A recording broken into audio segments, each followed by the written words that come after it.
Anchoring तो anchoring होती है, इवेंट चाहे कोई भी हो। बिल्कुल यही सोच के I have wasted enough years until I realized that I need to decide my niche.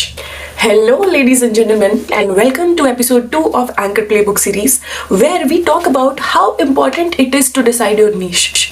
See, there's one thing जो जनरल एंकर्स और रिमेंबर्ड एंकर्स के बीच में डिफरेंशिएट करती है। जो रिमेंबर्ड एंकर्स होते हैं उन्हें उनकी नीश पता होती है। They know what exactly are they here for. Whenever you are available for everything, जब आप हर शो के लिए हाँ बोलते रहते हो तो आप क्लाइंट की पहली चॉइस नहीं होते हो, आप उनका बैकअप होते हो जब उनकी पहली चॉइस नहीं अवेलेबल होता है। See be it weddings, corporate, sports, entertainment, जिस भी सेगमेंट में आप हो, हर जगह का एक अपना स्किल सेट है, अपनी डिमांड है, and you are the one who is responsible to realise what exactly are you best at, like what exactly suits your energy, makes you do your best. For example, I have done all sort of events and जब भी मैं corporates से वापस आती थी, so the sense of fulfillment that I had, the sense of satisfaction that I had from that event and from the client's feedback was something very precious, and that made me think that oh, should I not specialize into doing this?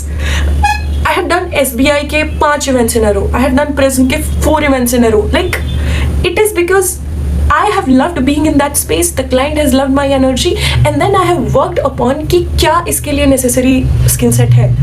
जब आप एक generalist की जगह पे एक specialist होते हो तो आपके रेफरल्स बहुत स्ट्रांग होते हैं, क्लाइंट्स को आप याद रह जाते हो for the work that you have done for them, and that is what makes you remember in these fields. ये जितने भी क्रिएटिव फील्ड है, इसमें आप तब सस्टेन कर सकते हो जब आप लोगों को याद रह जाओ, और लोगों को याद रह जाने के लिए ये बहुत ही जरूरी है कि आप किसी एक चीज में स्पेशलाइज करो।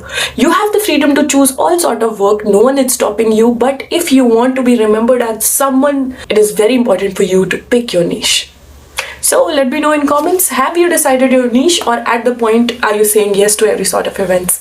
Thank you and stay tuned for next part. There is so much more coming your way.